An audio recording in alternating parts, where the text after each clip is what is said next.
Vous avez 250 € à investir tous les mois, mais vous ne savez pas où les placer ni comment vous y prendre, alors vous êtes au bon endroit. Dans cette vidéo, je vais vous montrer 4 solutions simples pour investir 250 € par mois sans que ça vous prenne la tête et sans y passer des heures. On pense souvent qu'il faut être riche pour commencer à investir, mais c'est complètement faux. Avec 250 € par mois, vous êtes pile poil dans le budget qui permet de construire quelque chose de solide sur le long terme, à condition d'être régulier et de rester sur une stratégie simple. Et pour vous donner un ordre d'idée, 250 € investis chaque mois pendant 25 ans avec un rendement moyen de 7% par an, ça peut devenir environ 200 000 € de capital. Ce n'est que 250 € par mois, mais chaque euro investi travaille pour vous. Vous profitez des intérêts composés et votre capital grossit mois après mois et année après année. Alors restez bien jusqu'à la fin de cette vidéo parce que je vais vous donner un bonus ultra concret qui va faire toute la différence sur vos investissements à long terme.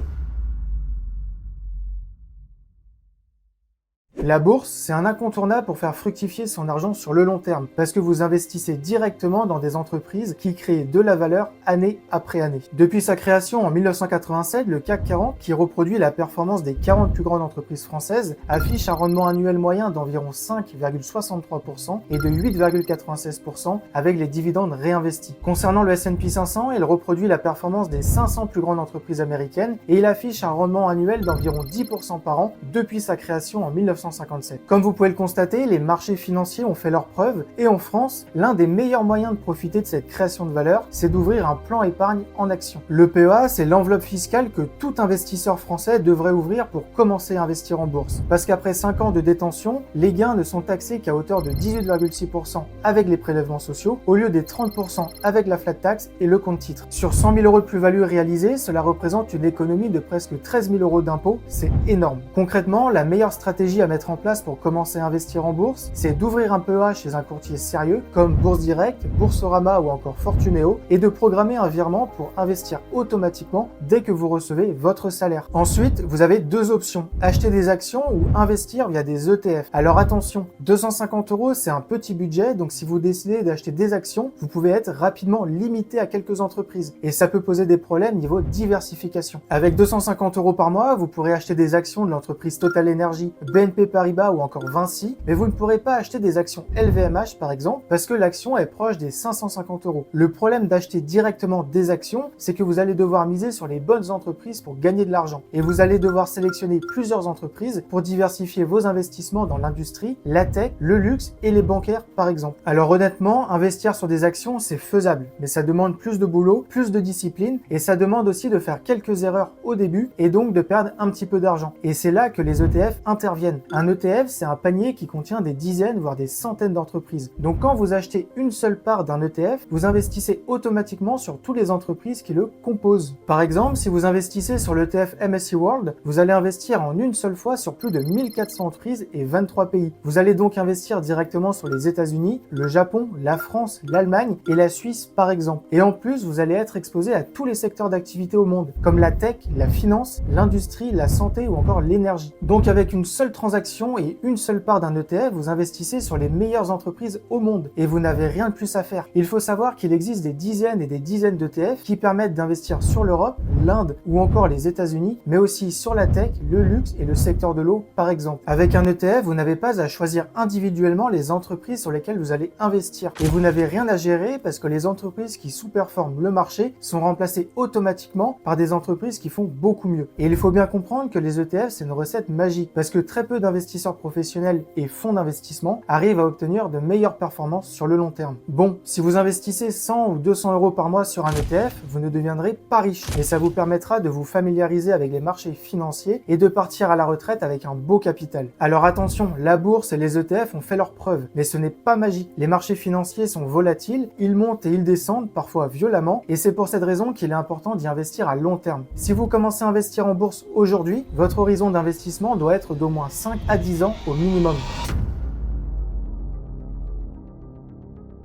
Maintenant, intéressons-nous aux crypto-monnaies. Avec 250 € par mois, vous pouvez y investir très facilement, mais attention à ne pas faire n'importe quoi. En 2026, il existe des dizaines de milliers de cryptos et l'immense majorité n'a ni utilité réelle, ni adoption, ni modèle économique solide. Dans cette vidéo, je vais vous parler de Bitcoin et uniquement de Bitcoin, parce que c'est selon moi l'actif taux qui a la proposition de valeur la plus claire. C'est un actif rare, disponible dans le monde entier et avec un vrai potentiel de croissance à long terme. En 15 ans, Bitcoin est passé de 1 centime de dollar à plus de 125 000 $ en octobre 2025. Sa particularité, c'est qu'il n'y aura jamais plus de 21 millions de Bitcoin en circulation. L'offre est limitée et la création monétaire est prévisible dans le temps, contrairement aux monnaies étatiques qui peuvent être créées en quantité illimitée. Le prix du Bitcoin est très volatile, à la hausse comme à la baisse. Et c'est justement pour ça qu'il faut l'aborder avec une stratégie simple, investir progressivement et se donner du temps. Plus le temps passe, plus Bitcoin attire des acteurs institutionnels. On voit des entreprises et des géants financiers s'y exposer, comme BlackRock, Strategy, la société de Michael Saylor, ou encore Tesla via Elon Musk. Le prix du Bitcoin est très volatile, mais on remarque que plus le temps passe, moins il y en a de disponibles à la vente. C'est un signal rassurant. Cela signifie que les personnes ou les entreprises qui détiennent du Bitcoin en achètent toujours plus et ne le vendent jamais. Bitcoin est l'actif le plus performant de la décennie. Tous les géants de la finance s'y intéressent, y compris BlackRock, qui est le plus grand fonds d'investissement au monde, et je trouve ça dommage de passer à côté d'un actif comme celui-ci qui est aussi performant. Pour investir dans Bitcoin, l'idée est de passer par une plateforme fiable et régulée en France. Cette vidéo n'est pas sponsorisée, mais pour acheter du Bitcoin, je vous recommande Bitstack qui est un acteur agréé par l'AMF. Ce que j'aime avec Bitstack, c'est la simplicité. Vous pouvez arrondir vos dépenses ou programmer des achats récurrents. C'est une plateforme que j'utilise personnellement depuis 2 ans et je la trouve formidable. Par exemple, si vous payez 19,50 € dans un magasin, Bitstack peut arrondir à l'euro supérieur votre dépense et investir automatiquement 50 centimes en Bitcoin. Et vous pouvez aussi programmer un achat récurrent, par exemple 20 € par semaine ou 50 € tous les premiers lundis de chaque mois. C'est exactement le genre de mécanique qui permet d'investir dans un actif sans se prendre la tête à long terme. Dernier point important, comme Bitcoin est très volatile, je vous recommande d'y consacrer entre 5 et 15% de votre patrimoine au maximum, selon votre tolérance au risque. Dans notre exemple, vous pouvez faire quelque chose de très simple. 200 € par mois en bourse, 25 € en Bitcoin et garder 25 € de côté pour renforcer une position si les marchés baissent ou tout simplement pour lisser votre budget dans le temps. L'investissement numéro 3, c'est l'immobilier et vous pouvez le faire de 2 façons, soit en achetant un bien physique et en le mettant en location, soit en passant par de l'immobilier papier via les SCPI.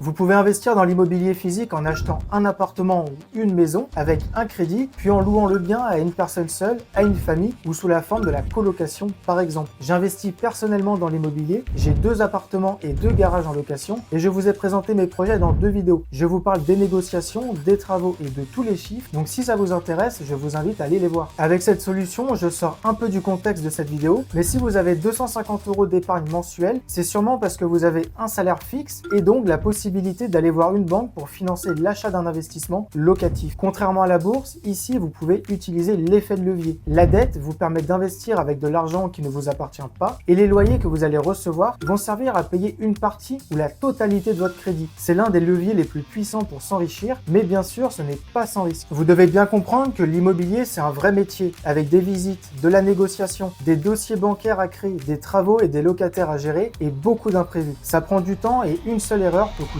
très cher.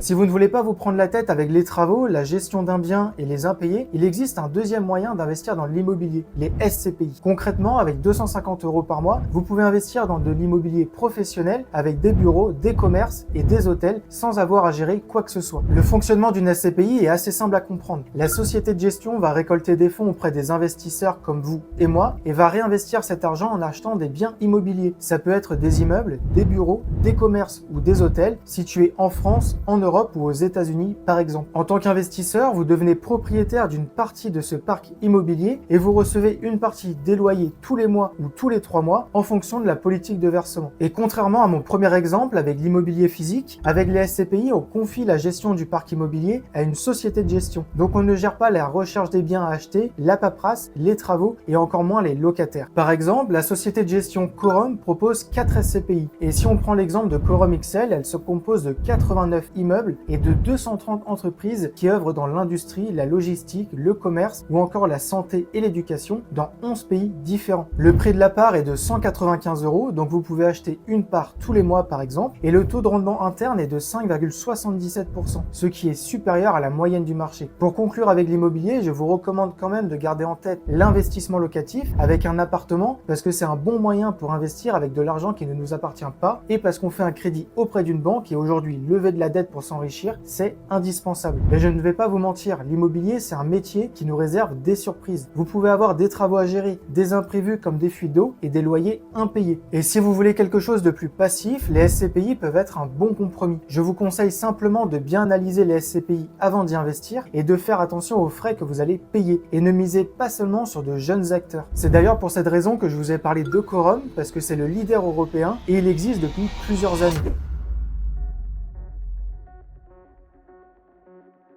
Et pour terminer cette vidéo, l'investissement le plus rentable que vous pouvez faire, c'est d'investir en vous. Vous pouvez acheter des livres, participer à des événements ou suivre une formation pour apprendre de nouvelles compétences. L'objectif en se formant, c'est de valoriser encore plus son temps, de gagner plus et de pouvoir investir beaucoup plus que 250 € par mois. Et se former, c'est aussi apprendre à se vendre en entretien pour demander une augmentation à son patron, par exemple. J'espère que cette vidéo vous a plu, n'hésitez pas à me donner votre avis en commentaire et on se retrouve la semaine prochaine pour une nouvelle vidéo.